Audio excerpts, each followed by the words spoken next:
Therefore, I welcome you all to session 8, and we've already spent some time now. I think we may have to spill over the session, or we'll have to look at cutting short in terms of number of shlokas. And just to summarize for you what we did, we have actually completed 20 shlokas from the 93, and these 20 shlokas are all in the area of Jnana Yoga. And purely in terms of the further subdivision, we've completed these 20 shlokas of, through these various topics. The topic which we have to still pursue today will be the three gunas and nature, because that has a total of 8 shlokas. We did only 2 yesterday. I mean, 2 in the last session. We have 5 more to do.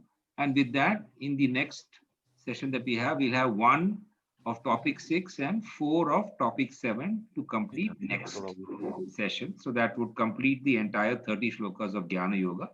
Of course, after Jnana Yoga, we'll be doing Karma Yoga, which is a very popular and important topic of the Gita. Now, coming to what we did, now this is a recap of what we did last time for the benefit. So I'm just going to be chanting the shloka and reading the English translation. Jyotisham api tajyothit tamasap paramuchyate jnanam gyeyam jnanagamya hridi sarvasya vishtitam. So Jyotisham api tajyoti, so he is the light of all lights, luminous beyond all the darkness of our ignorance. He is the knowledge and object of knowledge. He is seated in the hearts of all. So maybe the key message is the Lord is seated, Hridi Sarvasya Vishtitam, seated in our hearts, and therefore we need to purify our hearts to understand the Lord that is resident within us. Shloka 17, again, this we did the last time. Samam sarveshu bhuteshu tishtantam parameshwaram vinashyatya vinashyantam yah pashyati pashyati. So this supreme being that is there within our heart is there in all living creatures. Samam sarveshu bhuteshu tishtantam parameshwaram. And this is unperishing. So the body perishes, but this Parameshwara does not perish. And one who understands this, Yah pashyati sa pashyati. It is he who truly sees, because you can see beyond the form and you can see the substance within the human being.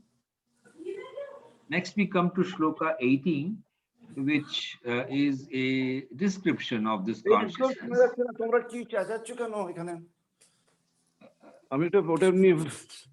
Yeah, Vishnu, you may have to mute your phone, please. Sorry. I will mute. Immediately mute. Yeah. So, Yada Prakashayatyeka Kritsnam Lokam Imam Ravihi Kshetram Kshetri Tatha Kritsnam Prakashayati Bharata. So, this is just like one sun illumines the entire earth.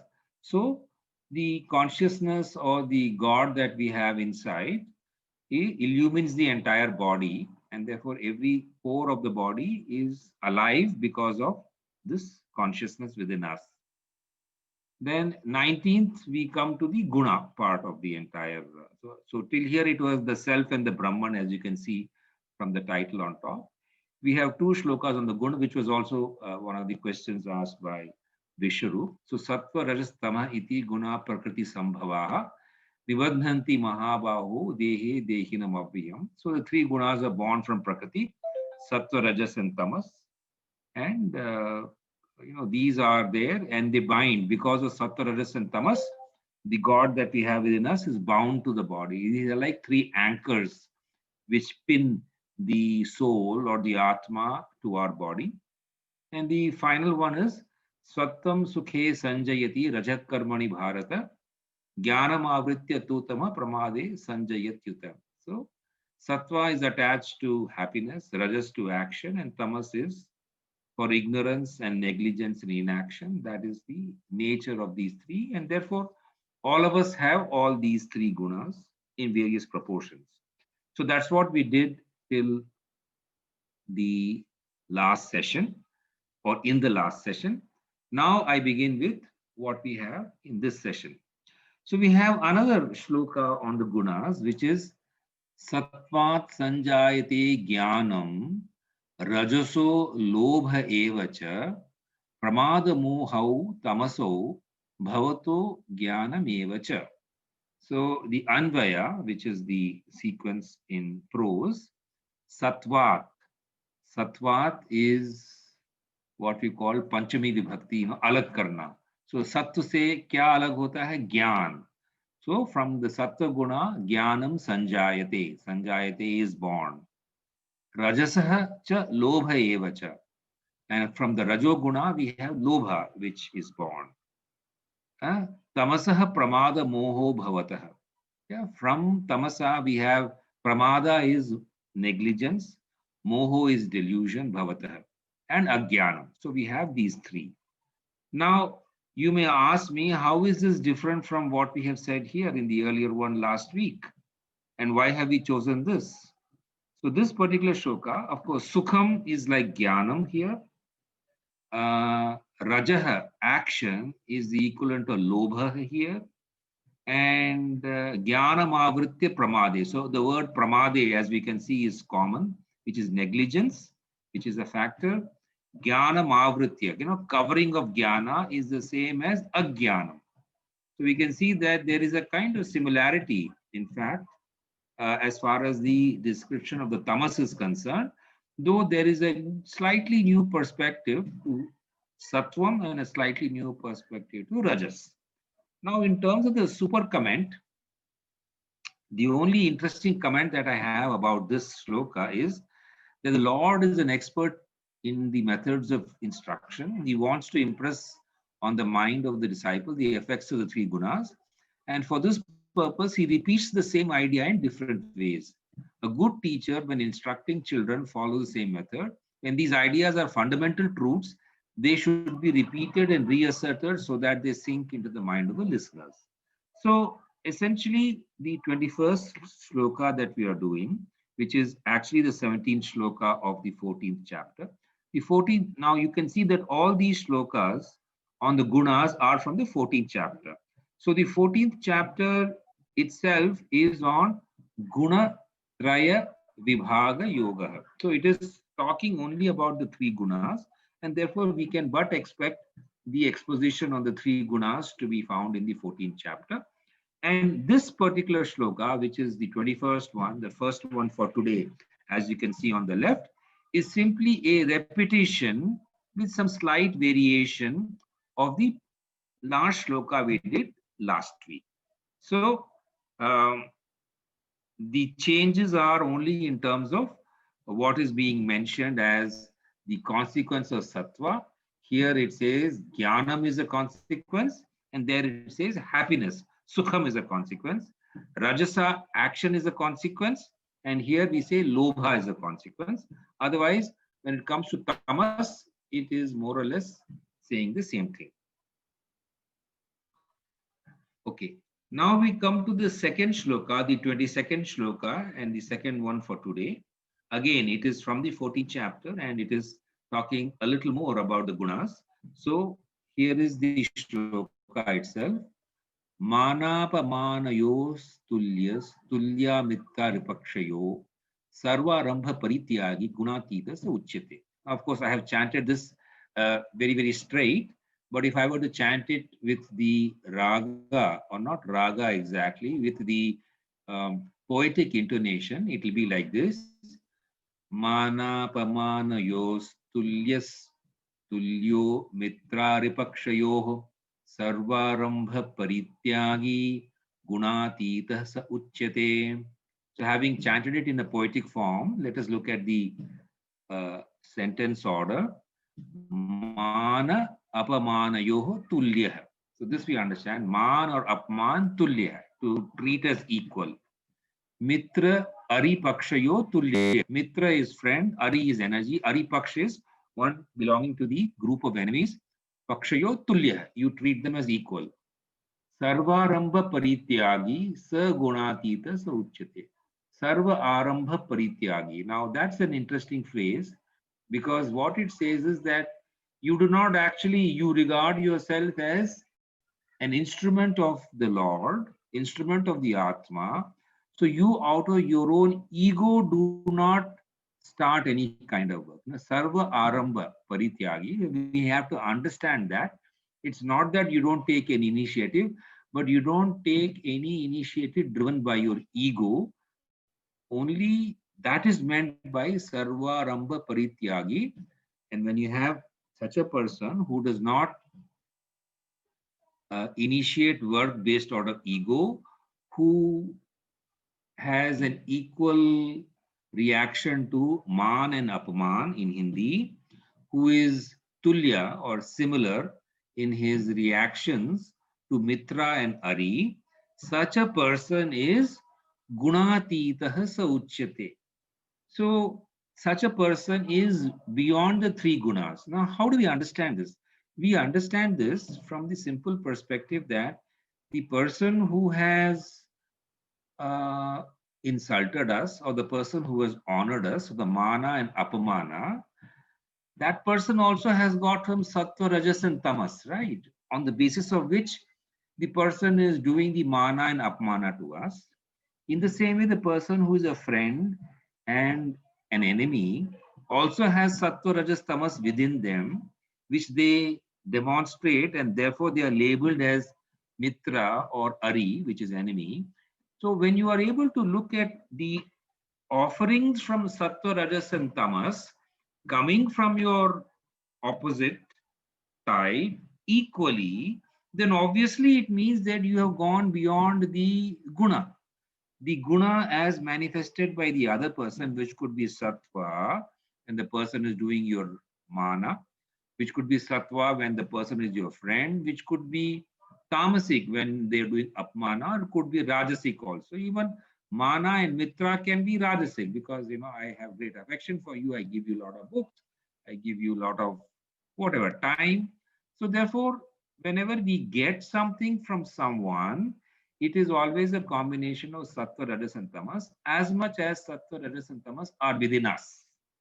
So in the previous shlokas, especially in the discussion with Vishwamitra, I mean Vishwarup, sorry, not Vishwamitra, though it's a nice name to call Vishwarup, it was about the sattva, rajas, and tamas that we see within ourselves, but obviously we can see the same within others also. And therefore you become a gunatita, gun ke pare ho jate ho. So let's look at the English translation.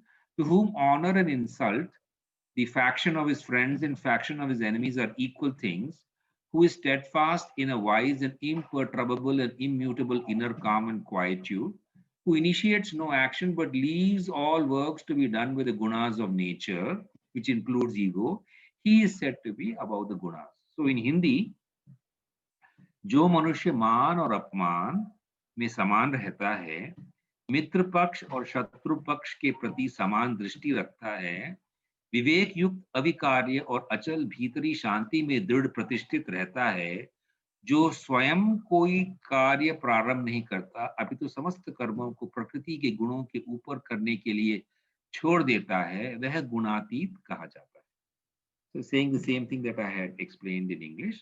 Now let's look at a commentary from Swami Virajeshwara, who says, whether anointed into the holy order, felicitated or worshipped as a saint or censured, insulted or excommunicated, he remains unperturbed. An ordinary man feels happy and safe when he sees a friend, but feels unhappy and insecure when he sees foes.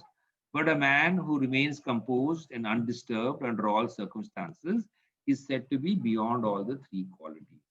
So you are, it's exactly as I had explained, you are beyond the three qualities as manifested by others, and therefore you treat them with equal and equal vision, because you are not disturbed by any one of the gunas that they are demonstrating. Okay. So with that, let me come to the next shloka. We have 10 minutes before our discussion. So here again, we have an interesting comparison. न तद भासयते सूर्यो न शशांको न पावकः यद गत्वा न निवर्तन्ते तद धाम परमं मम. Now you can see this has been taken from the 15th chapter.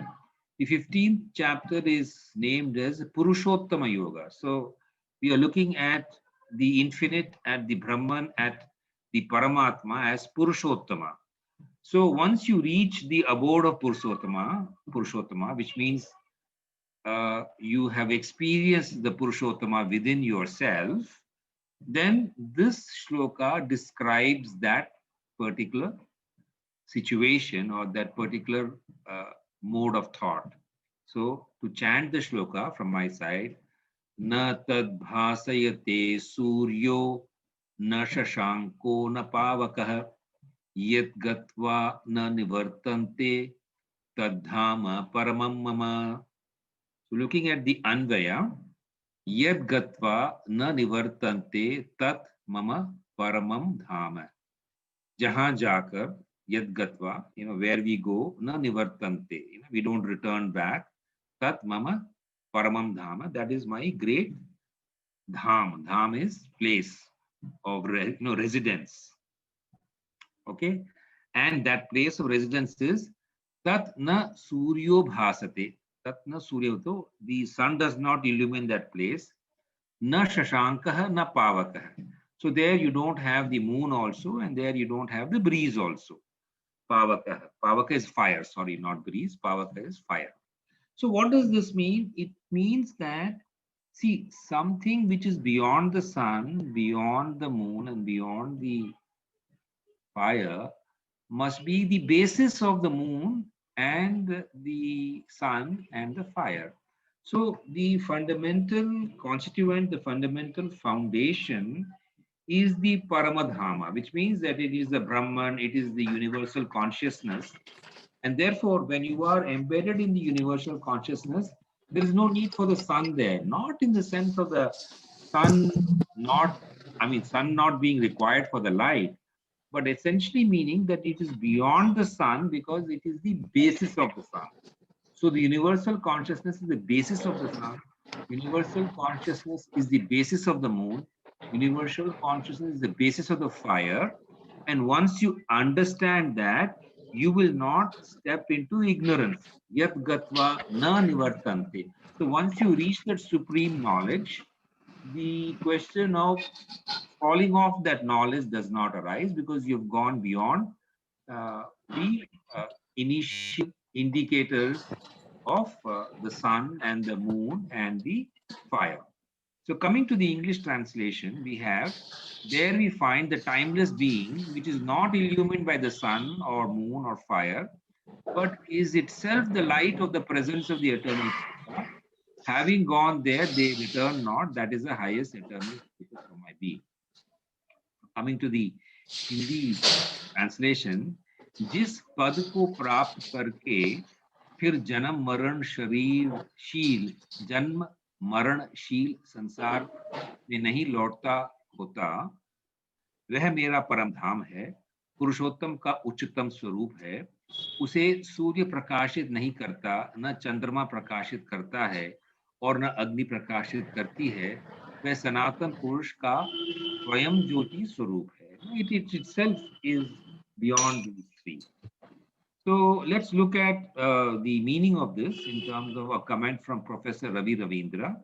So what he says is, the state of total freedom, the state of Brahma Nirvana cannot be described. It is beyond description, beyond the dualities of light and darkness, happiness and grief. From that state, there is no return by the compulsion of law of karma. Those who are truly free can experience the gunas of Prakriti and not be bound by them. Right? So it is a state beyond. Of course, we will open this up for discussion, and that's where I'm sure there'll be a lot of questions here. Now, coming to shloka number 4, 24th one. This is a very important shloka, so let me chant it out for you. Mamaivansho jiva loke jiva bhuta sanatanaha mana shashtanindriyani prakritisthani karshati. So the Anvaya is jiva loke mama sanatanaha amshaha eva jiva bhutah prakritisthani mana shashthani indriyani karshati. So jiva loke, which means in this loka, the jiva, or we are all jivas, mama sanatanah anshah is a part of me. जो आपके अंदर जो आत्मा है, वो मेरे सनातन आत्मा का एक अंश है. In other words, there is a declaration very openly that Paramatma that the Atma and the Paramatma and the Atma and the Jivatma are one and the same. वो अंश है, it is an अंश of the Paramatma. Okay, Jiva Bhuta Sanatana, Prakriti Sthani. And when this Atma is there in the Jiva Loka, then it collects around itself the mind and the, so including the mind and the five indriyas. Five indriyas are the Jnanendriyas, which is your eyes, nose, ears, tongue, and skin. So these are your five indriyas, and therefore, including the mind, it is, Shashta Indrani, six indriyas. That's just the way in which it has been classified here. So, in other words, what are we understanding from this? Let me read the translation and then I'll look at the understanding.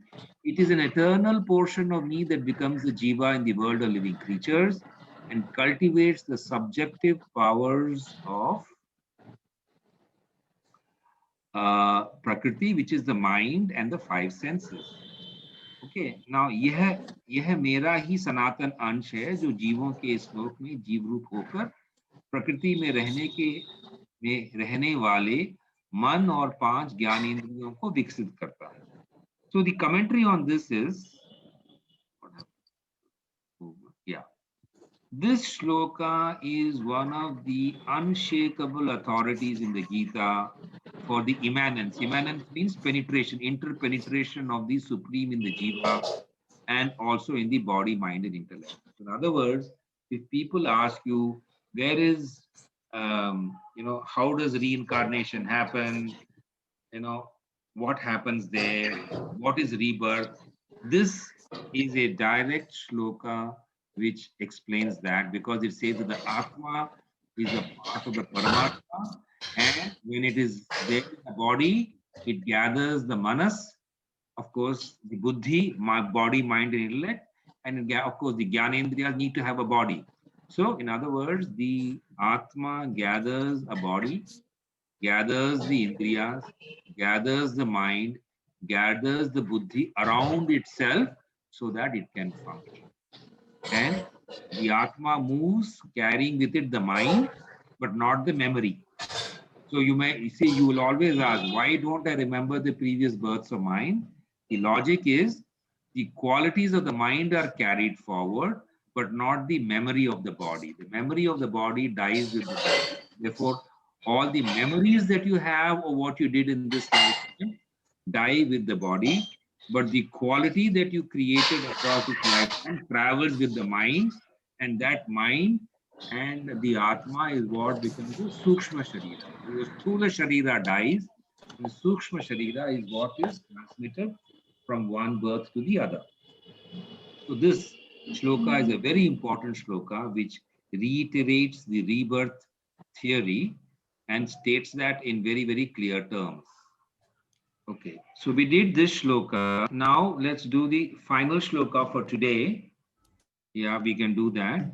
So this shloka is in the Trishtubh meter. It's not in the Anushtubh meter, so slightly longer. So here the rhythm is slightly different. Sarvasya chaham hridi sannivishto mattah smritir jnanam apohanam cha vedaishcha sarvairahameva vedyo vedanta krid veda deva chaham. So this is, now Lord Krishna is talking like the Atma within your body and says, Aham sarvasya hridi sannivishtaha. I am lodged in the heart of everybody. Okay. Mattah smritir jnanam apohanam cha. From me comes your memory, smriti, your knowledge, and apohanam, the lack of knowledge. Lack of knowledge is also a consequence of the Atma that is there within you. Aham sarvehi vedehi eva vedyacha. So I am all the Vedas as well as the Vedya, the knowledge in the Vedas. Cha aham eva vedavit cha vedanta kritcha. I am the Vedavit. I am the person who knows the Vedas. And Vedanta Krit, and I am the one who created the Vedanta, which is the Upanishads. So essentially, this is talking about the all the multi-spectrum influence of the Atma within ourselves and within the various tools of knowledge that we have. So essentially, you will find that there is the talk of the presence of the Atma in our heart.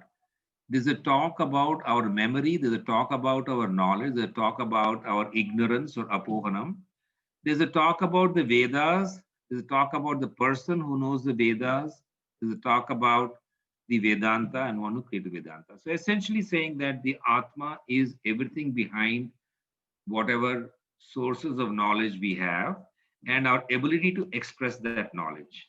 So D.M. Sinha says, in this word, in this shloka, the word heart has been used to denote that part of the body wherein lies the source of all thoughts of the world and which sustains the mind. The Lord says he is seated there, activating all thought processes. By holding on to him, the individualized self, that is the Atma, retains, sorry, the spelling mistake, the memory of being an aspect of the Supreme Self. This, so because we said in the previous shloka, Mamaivansho Jivaloke, so we are all the Anshas, but to remember that, that we are the Amsha of the Supreme, that is from this very capacity of knowledge that is a attribute of the divine within us. This memory is in fact the root cause of all memories and discernment and also the power to dispel doubts. Memory, discernment and dispelling of doubts are all mental processes with which the knowledge of the Vedas can be imbibed. As such, the Lord says he is the subject of all Vedic knowledge. Now, this is the reason why when we begin our studies, we begin with a little prayer. We begin with a little prayer because we want the Atma within us to sustain and support our studies, to sustain and support our understanding, to sustain and support our memory, to sustain and support our recall of knowledge. And that's the whole purpose behind this entire shloka. So with that, I come to the end of this presentation. We have 15 minutes, in fact, for our discussion. So let me check whether there are any questions in chat. No, there are no questions in chat. But I think I'm open to all questions from... I wrote a question, but what happens was while rejoining, that question also went. Okay. So maybe you can articulate your question once again. Yeah. That question was when you were teaching about Gunatit. Huh. That means beyond all three gunas. So actually, earlier we understood from the past session that we actually want ultimate blissfulness comes through Satvaguna. Correct. Now we are talking of Gunatit also. So Correct. whether one targets Gunatit or Satguna. No, we should first target Sattva Guna within us. So you see, there are two aspects that are spoken about. At least in the shloka that we have said, let us first become Gunatit to what comes to us. So that is as a reaction to the gunas demonstrated by a Mitra or Ari or anyone else, right? And of course, the ability to do that can come only if we are at least guna ourselves. Because if you are Rajoguna and we have Tamoguna, we can never have a balanced reaction. So yes, you're very right. There is a little rider to this entire thing, saying that once you have become embedded or once you have become absorbed in Sattva Guna, at some point in time, you have to go beyond Sattva Guna, but that is a usually long journey. So for all of us, the basic challenge is to get into Sattva Guna in as many attributes as possible and understand where we are. And that itself is a journey of a lifetime. But I think the inspiration that is being given here is, while I may not be able to change myself into 100% Sattva-guna, because it is also mentioned that nobody can be 100% Sattva-guna. We'll always have some Rajas and some Tamas.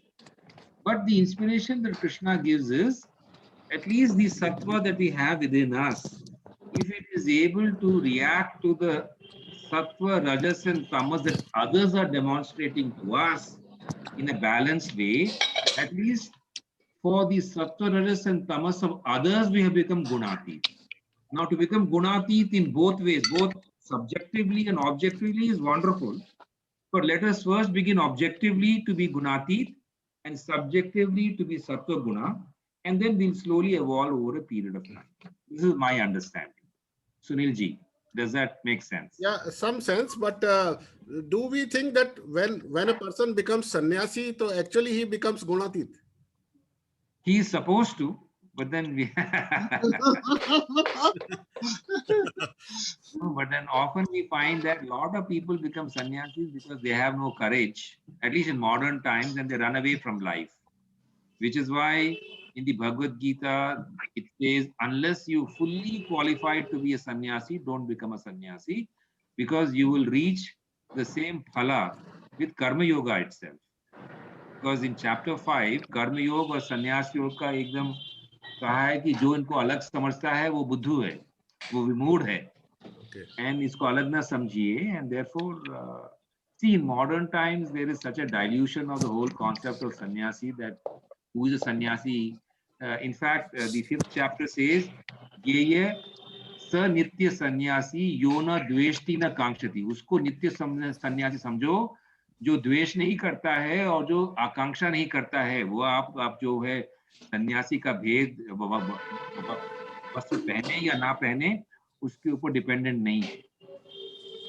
कल के सन्यासी जो है ना तामसिक रोग में उसमें ज्यादा आएंगे. तामसिक modern sannyasis.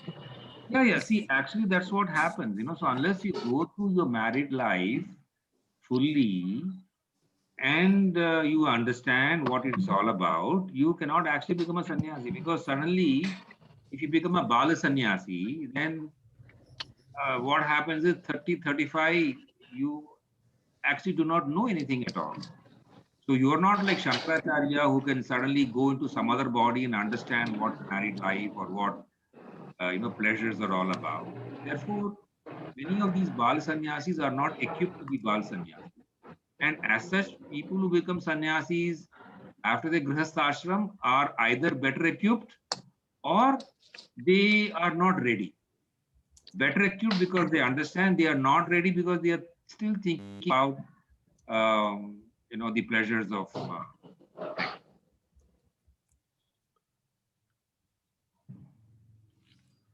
Okay, so I think Sunilji is engaged with some. I'm writing something. You're writing something. Okay, let me turn to Rajesh Agrawal. Yeah, one question. In one of the shlokas, it is said that Lord Krishna is present in our heart, in Hriday mein. So, how practically what should be followed to best utilize that availability, so that we can become ज्ञानवान हो जाए और अच्छे हो जाएं. So, what should be done to? See, the Lord responds to your better qualities always. Okay. And therefore, it is a very simple equation that the more simple and pure you become in your thought, you become nearer to the Lord. Definitely. तो जैसे कि हिंदी में कहते हैं कि कलमश नहीं रहना चाहिए. जो आदमी कलमश से भरा हुआ है उसके पास तो भगवान आते ही नहीं. और जो आदमी एकदम सीधा साधा है, straight forward है, and for a worldly person to become straightforward takes a lot of effort because we are full of lot of reaction, suspicion and all that. So that's a job that we have to do. We become straightforward, then the God is there for us. I mean, you can get the guidance of God only when you're straightforward. Pure in hearts हो जाते. हाँ, क्योंकि जो हम कहते हैं ना विनाश काले विपरीत बुद्धि, उसकी विनाश काल में उसकी इसलिए उसको सपोर्ट नहीं करती because he is full of kalmash, he is full of lot of negative things. So that's the reason why. Okay, so Vishwaroop, your thoughts? Yeah, actually, what you were saying, I was just thinking of my Gurudev again. I'm just quoting him. He was telling our total universe exists within us. And we have to, and Paramatma is there who has three big qualities. That is Sat, Chit, Anand. Sat is the principle of external life. And Chit is the principle of buddhi, knowledge. And Anand is joy or bliss, which is eternal bliss. And this can be attained through chanting. This can be, and you have to have what you rightly said. I mean, what my Gurudev also says the same thing. He says is, you have to feel the universe as a part of you, and the neighborhood should be, the love for neighborhood should be in such a way that you, their success and their joy should be your joy also. Right. That is what Paramatma thinks of us. So that is an idealistic thinking. Maybe Gunatit in the language objective which you have rightly pointed out. I don't know. I'm not able to explain to the level you are trying. You explained us, but I'm trying to think in that light. No. I'm able to explain because I've only read more books. Yeah, I have all those words, so not anything unique. I think your Gurudev is talking from his experience. Okay, and therefore, I think those words are very, very valuable. I'm just trying to look at, So therefore, feeling for others is one of the qualities of a good yogi. I think I was just trying to, search for that shloka. I was not able to find it. I will recall that shloka. So it says very clearly that, what we call empathy, EQ, SHEQ, jo bhi modern terminology hai, that's already there here, says that the other's pain, which is that very famous bhajan also, Vaishnav Janato Tene Kaiye Jo Peer Parai Jane Re. It is actually in Gujarati. It is by Narsi Mehta. It was a famous bhajan that Mahatma Gandhi used to like, and that is a simple definition of a good person. Peer parai jane re. And if you don't feel the others, so of course there's always a challenge. When you're driving a car in a city like Bangalore, and at the traffic light you have a beggar. I don't know. All this becomes very difficult to practice because you cannot take a beggar into your car. So it's very difficult, actually, many of these concepts. But the more we strive to elevate ourselves, the better we are. Okay, Sunil Rastogi ji. Yeah. Coming back to this table matrix, what you said, is tamas, guna, rajas, and sattvic guna. Yeah. In different situations, we are working in a different zone. Absolutely. And there's always a confusion or a perception. And when I feel that I am doing a right thing, and it might be in a sattvic, but others may feel it like tamasic. He may not be in agreement to us. Correct. So how to deal such a situation? Okay, so now, I just like to make a small comment, linking up what Sunilji said and what you're saying. See, if you look at the 18th chapter, see, while on one hand we are saying be gunatit, on the other hand, Lord Krishna himself says, 18th chapter, 40th shloka, Na tadasti prithvivyam va divi deveshu va punah sattam prakriti jair mukta yadevi syat tribhir gunai. There is no one who can be gunatit, he says. So there are two contradictory things he says. That you can be gunatit, you can see you have to be gunatit to understand others better. But all of us under the influence of some guna or the other. And ultimately, you may not be able to satisfy everybody, So I may think I'm doing sattva guna. The other person is thinking, "Arey bhai, Exactly. rajasic hai, tamasic hai." Okay. So who is to decide what is the, guna that you're manifesting? Only you can decide. Okay.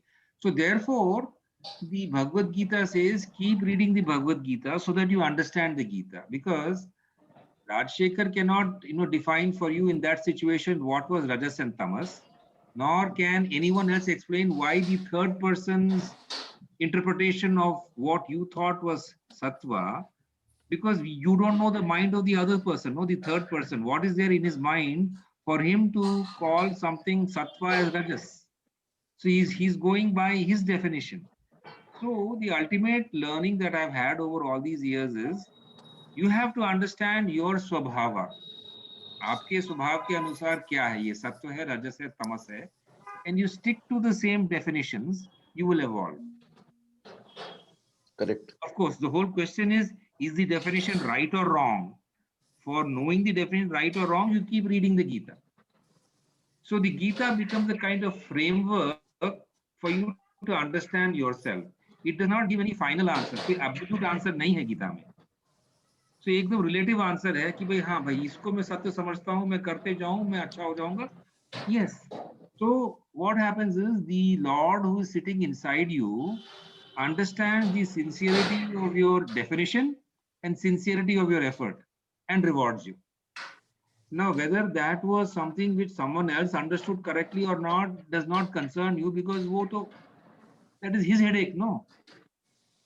So the moment we go by, I mean, the only other person whose definition you should go by is Gita. Okay, Gita is not the other person, Gita is your own person. You cannot say, you know, Krishna is a third person, should I listen to him or not? This is the basic question that gets asked. No, no, Krishna is the person you should listen to. But how you understand Krishna is left to your own prakriti, your own sabhava. So whatever you understand of Krishna is good enough.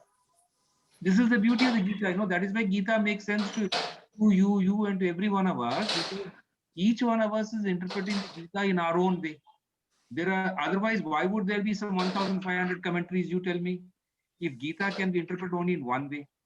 So therefore, coming to your basic question, we cannot satisfy the other person, you know. So it says also, Shreyan Swadharmo, you know, Viguna, even if my dharma is full of faults, I should do it. Paradharma Sunushrita, you know, दूसरे का धर्म जो है मेरे से मतलब नहीं रखता है. This is one of the basic, you would find this, I will tell you the reference, I'll send the reference to you. So अपना धर्म का पालन करना, मेरे स्वभाव का पालन करना is the most important thing. और मेरे स्वभाव को समझने का जो टूल है वो गीता है. गीता का श्रवण, मनन और निधिध्यास, you know, these are the three categories of our interaction. We have to listen to the Gita, we have to internalize the Gita so that we understand our nature. So our understanding of our nature is more important than the third person's description of your nature, right? So, I mean, you must have experienced, Sunil, you must have done in your professional career a lot of psychometric tests. अब सब बकवास होता है. Ultimately, you know, कितना बकवास किया, MBTI किया है, फलाना डमकाना, I have done a lot of things. All of it is useless because it's what you think of yourself that matters. So I don't know whether I've been able to explain the matter to you. Yeah. You can even. मगर अगर हमारी प्रकृति ठीक नहीं होगी, हमारा nature अगर सही नहीं होगा, तो will always be wrong. Correct. We'll always be wrong, and therefore, the more you read the Gita, see, ultimately, the other person pointing out your mistake is of no use unless you yourself realize your mistake. So when you say, aha, this is tamasic in me, that is when it becomes truly tamasic. If I tell you, Sunil, ये आप में तमस है, you will say, अरे जा तेरे में मैं तो 50 ठो और देखता हूँ तमस. नहीं, अगर ऐसा होता तो criminals जो है, criminals नहीं. Correct. So which is why sometimes you have criminals who read the Gita and are transformed. Suddenly they realize. So unless the criminal realizes himself, it will not change. So इसीलिए गीता में कहते हैं, you know, we are waiting for that time when that, you know, दिमाग की बत्ती जले, you know, that is when Krishna comes alive in you. That is the moment we are all waiting for. तो internalization जरूरी है. बिल्कुल sir. और उसी internalization का संस्कृत नाम है श्रवण, सुनना, मनन, internalization, निधिध्यास. उस पे पूरा कब्जा करना उस आइडिया पे. तो इसके लिए टाइम लगता है. इसके लिए मगर गीता itself अगर आप यूँ पढ़ें तो शायद आपको वो चीज समझ में नहीं है जब तक unless you understand the commentaries of perspective of different people. Correct. So Gita is, मतलब गीता हम सिंपल पढ़ते तो मुझे समझ में नहीं आता, होता है शायद बहुत लोगों को आता हो, मुझे नहीं आता, मगर जब कमेंट्री पढ़ते हैं तब उसके बाद लगता है कि हाँ, this is something there. So Gita is to be read with commentary only. By itself, if you read it, you will be lost. Yeah. So of course the question is which commentary, and you know, there it's a matter of you know, how you begin. You can begin with Radha Krishnan, you can begin with, there are various commentaries available, but मेरा experience है कि एक ही commentary पढ़ने से काम नहीं बनता है. कम से कम 2 commentary पढ़ना चाहिए, एक हिंदी में और एक इंग्लिश में. जैसे स्वामी राम सुखदास हैं, हिंदी में उनकी कमेंट्री जबरदस्त है. But of course, slightly old-fashioned, but definitely accurate. Correct. Old-fashioned, new-fashioned, तो मन की सोच है ना. Your son and my son will call you and me old-fashioned. Correct. किससे आपको समझ में आता है वो that is the वो right न्यू word. फैशन. वो हाँ, correct. जिससे आपको समझ में आ जाए. रस्तोगी, मैंने जो सुपर साइट का लिंक भेजा था ना ग्रुप में, हाँ हाँ उसमें बहुत सारी कमेंट्री आप आसानी से पढ़ सकते हैं. हाँ, नहीं नहीं वो बहुत बढ़िया है. मैंने कल देखा था उसको. It was really wonderful. In fact, I shared with some of my friends also. और राजशेखर ने उसमें किससे पढ़ना है वो भी गाइड किया है. Because I've been using that for quite some time. So Huh. you can just, you don't have to bother yourself. You can straight away go to those few commentaries I have named. It'll be easier to get started. मैंने बस एक comment लिखा है Rajshekhar, that is कि 15.6 looks like black hole theory. Sir, yes, in a way you are right. In a way you are right, because 15.6 which is the shloka that we had today. 15.6 क्या है? Yeah. Correct, absolutely.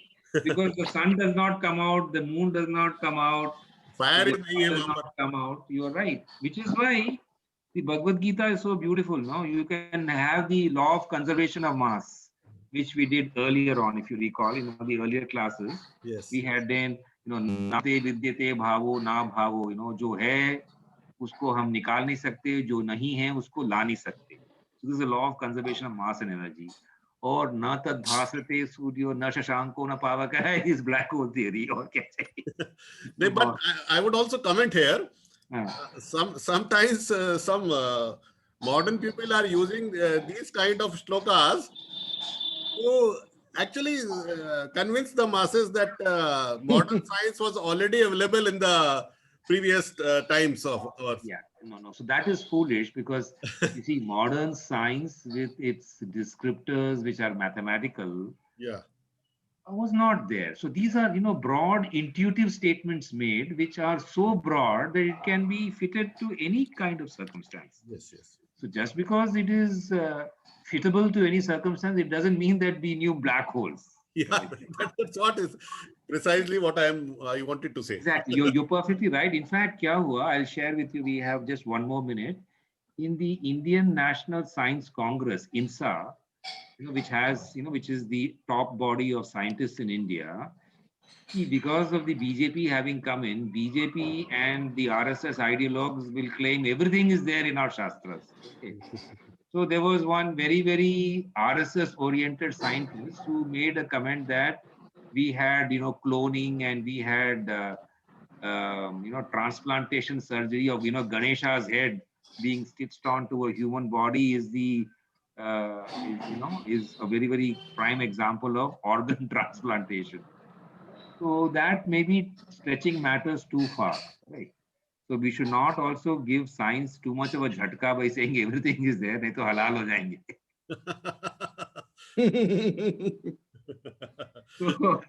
So on that count, it's 1:15. I think we'll end the discussion here. So This thank you. Bimlanand book, I have shared the link. It is available on Amazon. Yeah, so thank you so much, because I have 65 the old rupees. edition. It's 65 rupees. 65, okay. I think it is definitely worth buying, because I can tell you a lot of fundas will get cleared once you read that book.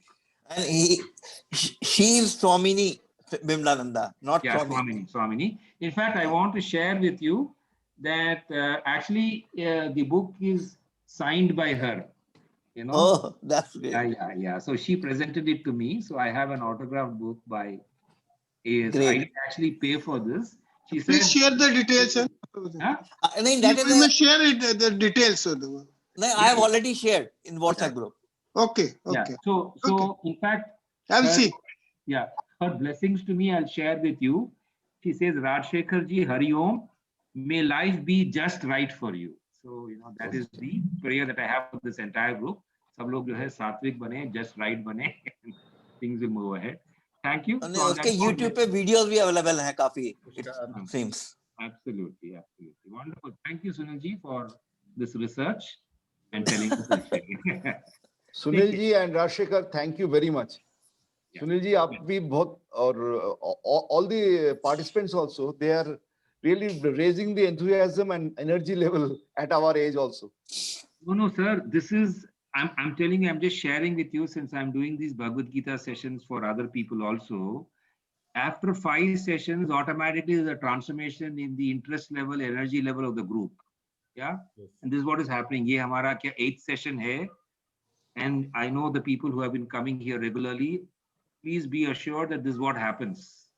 In a very, very sincere Gita session, after 8 sessions, there's automatic understanding levels increase, and you automatically do a lot of very, very, very interesting things in life. So I'm sure that life is going to be more interesting for you, more peaceful for you in many ways. That much I can say from my personal experience. Yeah. So on that note, I will end the conversation here. Thank you so much once again. Thank you. Take care. Thank you. Take care. Bye. Namaskar. Thank you.